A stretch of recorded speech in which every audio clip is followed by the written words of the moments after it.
Hello மக்களே! Welcome to Kannamma's kitchen. இன்றைக்கி நம்ம வீடியோவில் என்ன ரெசிபி பார்க்க போகிறோன்னா, கோவை ஸ்பெஷல் அரிசி பருப்பு தாங்க. வாங்க எப்படி பண்ணலான்னு பார்க்கலாம்.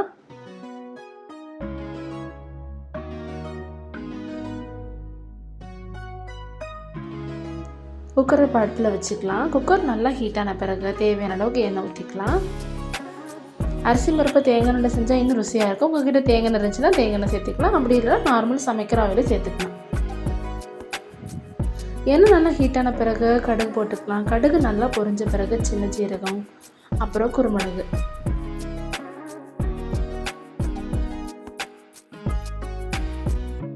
உங்களோட காரத்துக்கு ஏற்ற மாதிரி பச்சை மிளகா, வரமிளகாவோட எண்ணிக்கையை குறைச்சிக்கோங்க.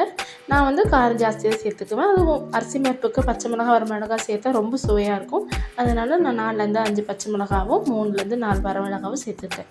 அதுக்கப்புறம் கருவேப்பிலை. இது எல்லாத்தையும் எண்ணெயில் சேர்த்து நல்லா வதக்கி விட்டுக்கலாம். எண்ணெயிலே நல்லா மிளகாய் எல்லாம் வறுபட்டு வரணும். அப்போ தான் இன்னும் டேஸ்ட்டாக இருக்கும். அப்புறம் மீடியம் சைஸ் பெரிய வெங்காயம் 2 சேர்த்துக்கிறேன்.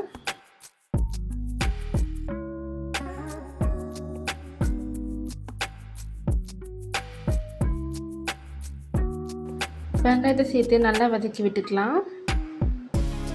வெங்காயம் நல்லா எண்ணெயில் வதங்கி வரணும்.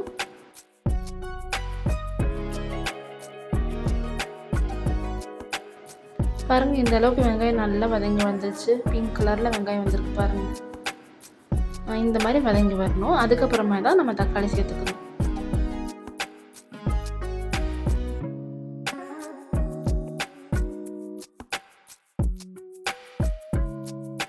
வெங்காயம் நல்லா வதங்கின பிறகு 2லேருந்து 3 தக்காளி நான் கட் பண்ணி சேர்த்துக்கிறேன்.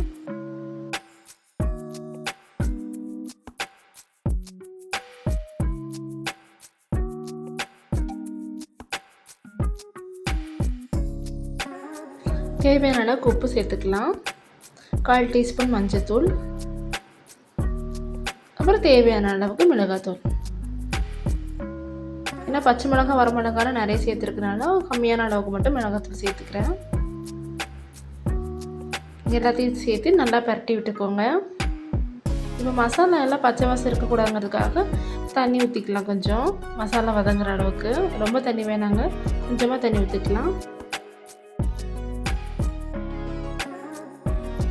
நல்லா வதங்கி வந்திருக்கு பாருங்கள். இந்த மாதிரி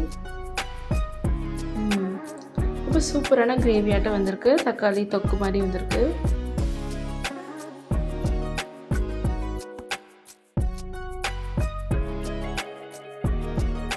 கொத்தமல்லி இதெல்லாம் சேர்த்தாச்சு. இப்போது நம்ம கழுகி வச்சுருக்க அரிசியும் பருப்பு இதில் சேர்த்துக்கலாம்.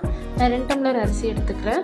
அதில் ஒரு 3/4 டம்ளர், அதாவது ஒரு 1/2 டம்ளர் அளவுக்கு பருப்பு சேர்த்துக்கோங்க. நான் பாசி பருப்பு சேர்த்துக்கிறேன். உங்கள்கிட்ட துவரம் பருப்பு இருந்தால் நீங்கள் துவரம் பருப்பு சேர்த்துக்கலாம். 2 டம்ளருக்கு 4 டம்ளர் தண்ணி ஊற்றி உப்பு பார்த்துக்கோங்க. சாப்பாடெல்லாம் கிண்டி பார்த்துட்டு கடைசியில் உப்பு கரெக்டாக இருக்கா, உப்பு காரெல்லாம் கரெக்டாக இருக்கான்னு செக் பண்ணி பார்த்துட்டு குக்கர் க்ளோஸ் பண்ணி வச்சுடுங்க.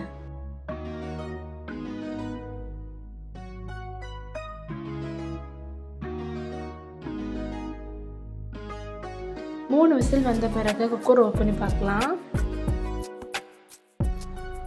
ஆஹா, கம கமன்னு அரிசி பருப்பு சாதம் சூப்பராக ரெடி ஆகிடுச்சுங்க. இதை விட ஒரு ஈஸியான ரெசிபி, சிம்பிளான ரெசிபி கிடையவே கிடையாது. டக்குன்னு நீங்கள் ரெடி பண்ணிடலாம். ஒரு ஸ்பூன் நெய் ஊற்றி இந்த அரிசி பருப்பு சாதம் சாப்பிட்டா அவ்வளோ டேஸ்ட்டாக இருக்குங்க. அப்படி இல்லைன்னா தேங்காய் ஊற்றி கூட சாப்பிட்லாம், ரொம்ப டேஸ்ட்டாக இருக்கும்.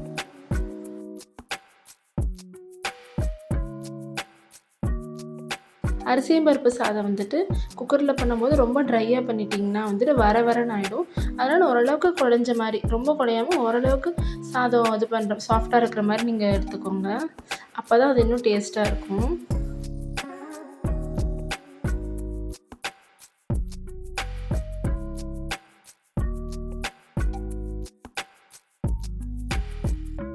பாருங்கள், எவ்வளோ சூப்பராக சும்மா கம கமன்னு அரிசி பருப்பு சாதம் ரெடி ஆகிடுச்சு.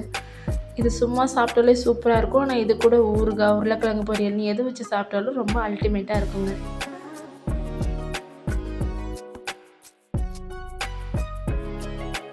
கண்டிப்பாக இதே மாதிரி உங்கள் வீட்லேயும் ட்ரை பண்ணி பாருங்கள். உங்கள் குழந்தைங்களுக்கும் ரொம்ப ரொம்ப பிடிக்கும்.